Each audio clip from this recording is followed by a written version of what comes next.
Bapak-bapak, ibu-ibu yang dirahmati Allah,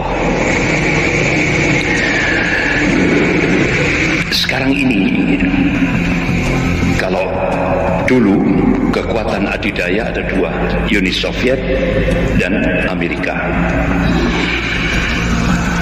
Uni Soviet runtuh ketika Allah munculkan mujahidin Taliban, yang kalau menurut ukuran akal tidak masuk akal. Tapi mujahidin Taliban punya keyakinan, wa man nasru illa min indillahi azizil hakim. Jadi kemenanganmu itu dari Allah, ya. Karena kemenanganmu itu berasal dari Allah yang maha perkasa lagi maha bijaksana. Jadi itulah keyakinan. Jadi kemenangan itu datangnya dari Allah, bukan dari kita, ya. Apalagi Allah sudah memberikan satu spirit motivasi kepada hamba-hambanya yang aman wa taqwa, wa kana haqqan alaina nasrul mu'minin. Kewajiban kami, kata Allah, memenangkan, membela, memenangkan golongan mukmin, golongan yang muwahhid, pasti akan dimenangkan oleh Allah Subhanahu wa taala. Jadi bapak-bapak, ibu yang dirahmati Allah, Uni Soviet yang punya persenjataan yang cukup canggih, gitu.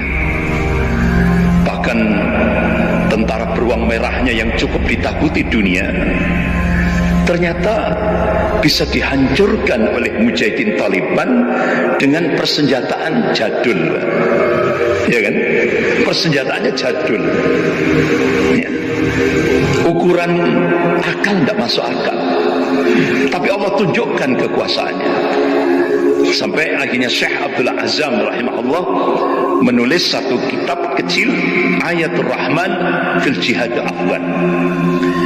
Jadi bagaimana Allah tunjukkan kekuasaannya, Allah yang Maha Rahman ini, terutama di medan jihad Afghanistan, sehingga benar-benar hancurnya adidaya Uni Soviet. Walaupun untuk menutupi malunya itu, Gorbachev mengekspos di media internasional keruntuhan Uni Soviet itu karena kebijakan Glasnost dan Perestroika. Itu kan cuma menutupi malu saja. Padahal hancurnya Uni Soviet itu karena mujahidin Taliban, yang itu sampai sekarang cukup ditakuti oleh dunia. Makanya ketika rombongan tokoh-tokoh mujahidin Taliban, ada kurang lebih sekitar 6-8 orang datang ke Indonesia, diterima oleh Wakil Presiden Pak Yusuf Kala, itu ada pesan apa yang tersirat itu. Artinya apa? Wahai umat Islam Indonesia, contoh kami, contoh kami. Jadi dengan beliau itu punya izzah, gitu. Uni Soviet dan Amerika bisa kami kalahkan. Itu. Hanya apa? Modalnya ad-dinul haq. La ilaha illallah. Itu jadi al-quwah, ada kekuatan, ada power. Yang itu benar-benar Allah tunjukkan kekuasaannya di medan jihad Afghanistan. Jadi bapak-bapak, ibu yang dirahmati Allah, akhirnya Uni Soviet hancur, muncul lagi satu, Cina. Amerika sudah melemah. Jadi setelah Uni Soviet hancur, Amerika nyoba, nyoba ini ya, nyoba. Sampai akhirnya mujahidin Taliban semuanya itu mundur. Dikira pejabat-pejabat militer Amerika mengira mujahidin belum perang sudah kalah. Nggak tahunya itu jebakan. Itu jebakan. Jadi begitu Mujahidin Taliban mundur, Amerika dengan berapa itu? Hampir 28 negara sekutu yang mengikuti, yang mendukung Amerika masuk ke Afghanistan. Baru muncul Mujahidin Taliban itu.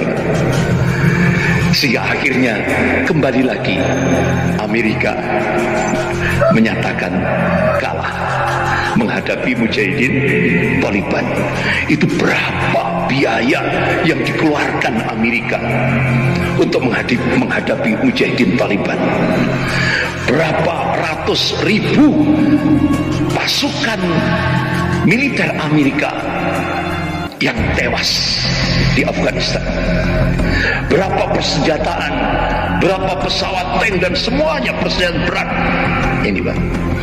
Ini akhirnya Amerika sampai akhirnya pemerintahan Barack Obama, ya kan?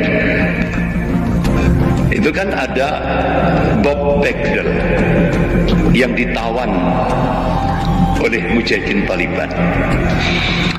Ditawan, kemudian Amerika yang dipimpin oleh Barack Obama sudah mengangkat tangan menghadapi Mujahidin Taliban. Ternyata tangguh, cukup tangguh sekali. Gerakan gerilyanya, perang gerilyanya, itu yang ditakuti oleh Amerika. Sampai akhirnya pertukaran tawanan, ya. Jadi satu tentara Amerika ditukar dengan 5 mujahidin yang ditawan di penjara Guantanamo. Nah, setelah terjadi pertukaran itu kan sempat masuk di YouTube. Tidak lama dihapus karena Amerika malu. Dihapus itu. Akhirnya Bob Bagdell diminta menyampaikan oleh Barack Obama kesan dan pesannya selama ditawan oleh Mujahidin Taliban. Di depan tokoh-tokoh 16 badan intelijen Amerika di White House, Bob Bagdell pidato. Apa pertama kali? Di Gedung Putih. Bismillahirrahmanirrahim. Itu terucap di samping Presiden Amerika dan di depan pejabat-pejabat militer Amerika dan 16 badan intelijen Amerika. Itu kan sama saja ditampar itu. Berarti Bob Bagdell sudah masuk Islam, Masya Allah. Jadi ucapan Bismillahirrahmanirrahim masuk di Gedung Putih Amerika. Itu makanya bapak-bapak ibu yang dirahmati Allah, Amerika melemah. Muncul adidaya baru, Cina. Ya. Akhirnya Indonesia beralih kiblat. Amerika sudah mulai melemah dan kita merasakan ketika imperialisme Amerika di Indonesia ini kan implikasinya Ipoli Sosbud Hankam. Nah, itu benar-benar luar biasa ketika Amerika mencengkram Indonesia ini. Ya kan, baik dalam aspek akidah luar biasa dahsyat, sampai dalam aspek pertahanan Indonesia. Makanya kita baru tahu setelah majalah Al-Mujtama Kuwait mengekspos ternyata Amerika itu sudah punya kepentingan tersendiri terhadap gerakan separatis OPM dan RMS.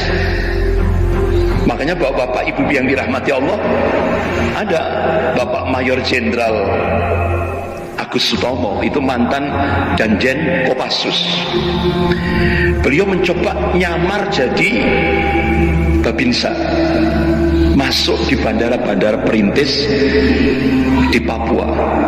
ternyata Pak, bandara-bandara perintis yang milik misionaris-misionaris yang ada di Papua itu semua digunakan untuk mensupport gerakan separatis OPM. Bahkan seluruh jaringan gereja di Papua itu pensupport terbesar gerakan separatis OPM. Bahkan ketika saya diundang oleh Mayor Jenderal Ridwan, saya diminta untuk memberikan motivasi di depan prajurit Kostrad. Jadi prajurit Kostrad itu kurang lebih sekitar 13.000. Jadi saya diminta waktu itu untuk menyampaikan temanya Tauhid waribatu fisabilillah. Ini kan kaget saya, Pak. Masuk Kostrad temanya Tauhid waribat fisabilillah. Nggak salah tuh. Akhirnya saya telepon Mbak ajudannya, Pak Letnan Kolonel Adam. Pak, nggak salah tuh temanya. Ini masalah jihad tuh itu Pak. Ini TNI ya kan. Saya sempat tanda tanya, loh kok materinya kok seperti itu Pak? Loh Ustaz Andri, Panglima ini agamanya Masya Allah, Islamnya Masya Allah. Itu sebelum adzan saja beliau sudah di depan mimbar. Nah, otomatis semua prajurit ya ikut semua Pak, Masya Allah. Akhirnya Bapak-bapak, saya waktu itu diberi kesempatan 1 jam. Selesai menyampaikan, selang berapa hari saya ditelepon oleh ajudan Panglima Bapak Mayor Jenderal TNI Ridwan, Panglima Divisi Kostrad. Ustaz, alhamdulillah prajurit semangat ketika mendapatkan info langsung tentang fadilah ribatul lail, tentang keutamaan ribat semalam saja. Itu kan hadis-hadisnya luar biasa itu Pak. Kita benar-benar semangat, bangkit gitu. Alhamdulillah. Akhirnya bulan Ramadan saya dipanggil lagi oleh Panglima Divisi Kostrad untuk keliling di batalion-batalion di bawah Kostrad. Batalion Yon Armet, Yon Bekang, batalion-batalion itu, Masya Allah.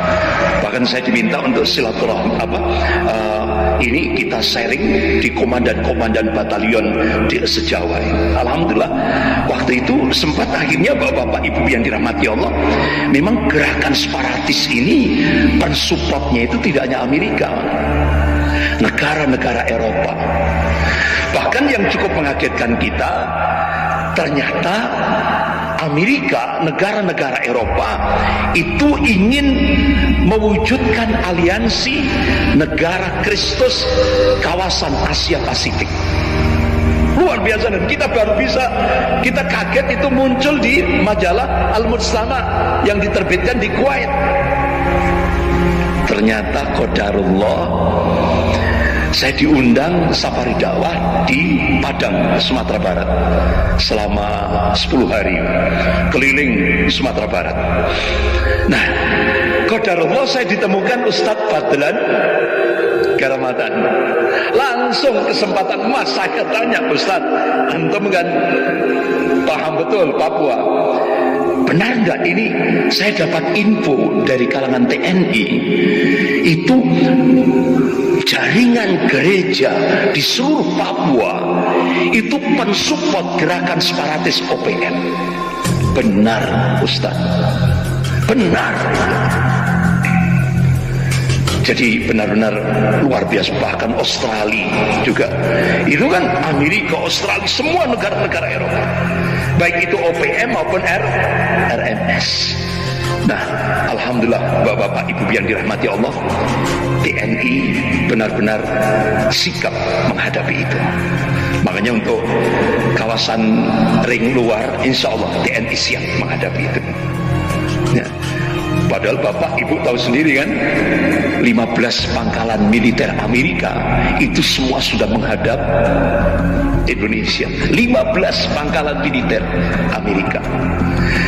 Jadi moncongnya senjata itu sudah menghadap ke Indonesia. Itu Pak. Bahkan mantan Panglima TNI yang Pak Jenderal Purnawiran Gatot Nurmantio, ketika beliau masih jadi Panglima, beliau nyamar jadi turis. Beliau mencoba untuk cek di Darwin, Australia. Ya Allah, sudah siap Pak untuk mencengkeram Indonesia. Makanya bapak-bapak, ibu-ibu yang dirahmati Allah, Pak Prabowo tanpa diekspos, beliau mempercepat, membangkitkan kekuatan TNI tanpa diekspos.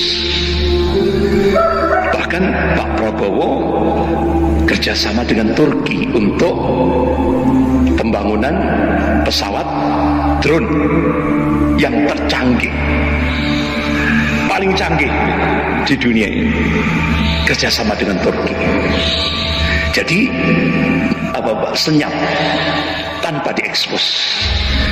Karena kondisi Indonesia ini sudah tinggal dilumat gitu saja. Nah, itu. Alhamdulillah, ini mereka respon terhadap seperti itu. Makanya bapak-bapak, ibu yang dirahmati Allah, TNI diam, tapi waspada, apalagi dengan komunis ini. Makanya sempat saya tanya itu Pak, petinggi-petinggi militer ini, bagaimana kalangan TNI? Kira-kira Syiah dengan komunis, lebih menurut kalangan TNI mana yang paling berat? Ustadz, komunis. Karena komunis itu sudah masuk dinding-dinding istana. Saya kira sudah paham sudah. Itu. Sementara ulama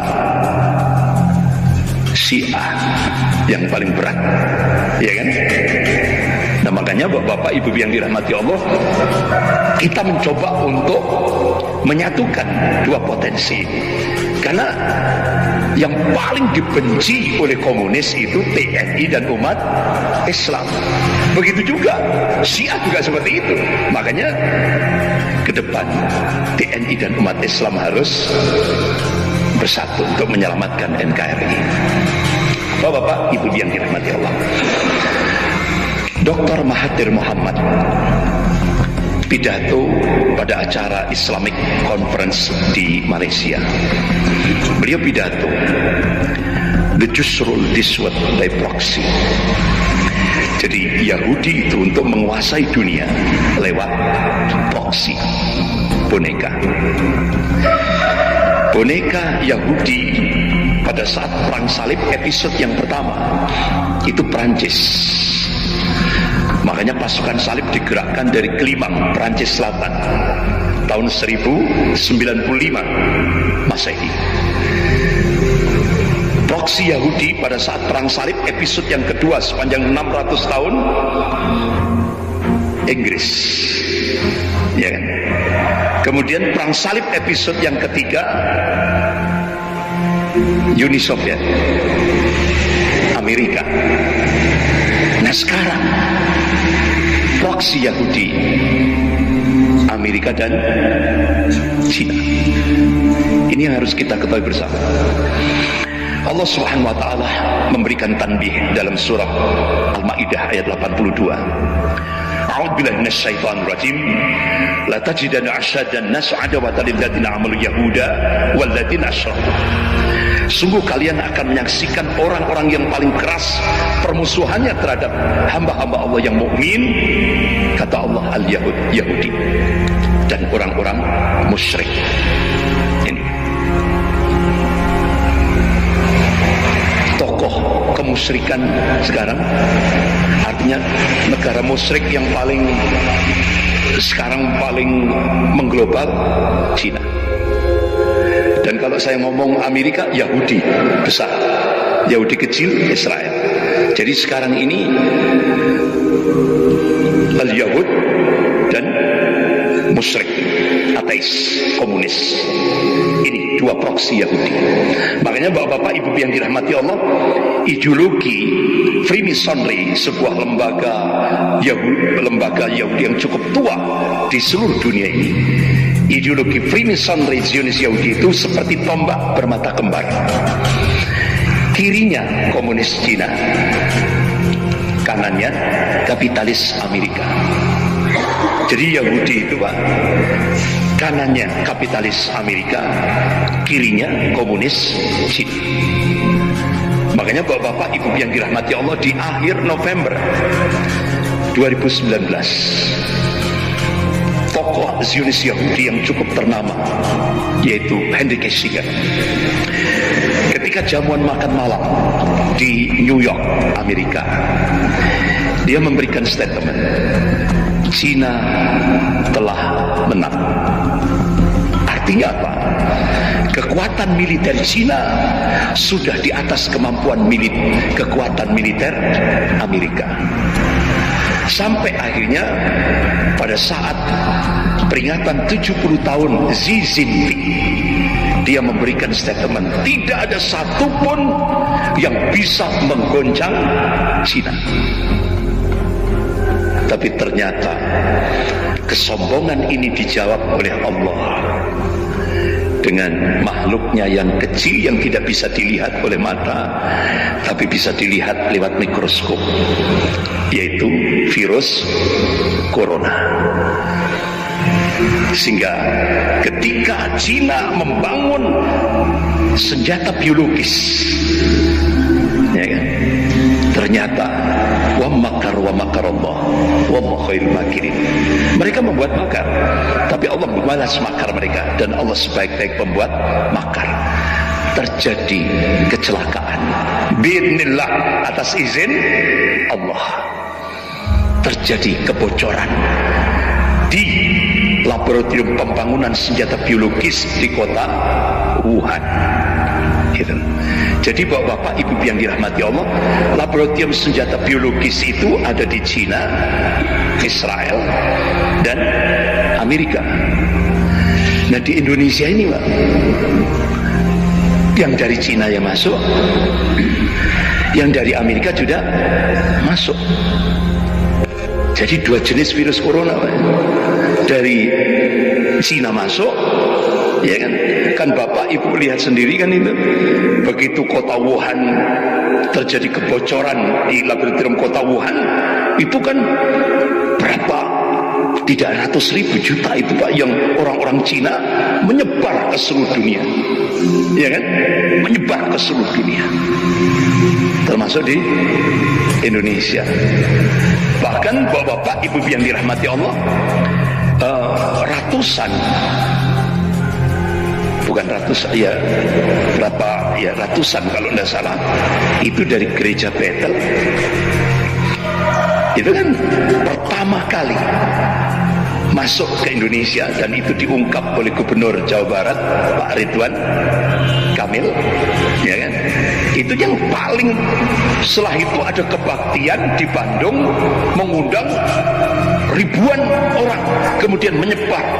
Nah dari situ Pak, kenapa? Dia kan mengadakan kunjungan di Israel, kemudian di Itali, dan ini pusat-pusatnya kan, habis itu ke Indonesia. Tapi ini tidak pernah diekspos oleh media. Yang diekspos jamaah tablik yang ada di Kebon Jeruk, kemudian yang ada di Magetan, Temboro, itu terus yang diekspos terpapar COVID-19. Tapi yang pembawa pertama ini tadi tidak pernah diekspos. Ini yang harus kita pahami bersama.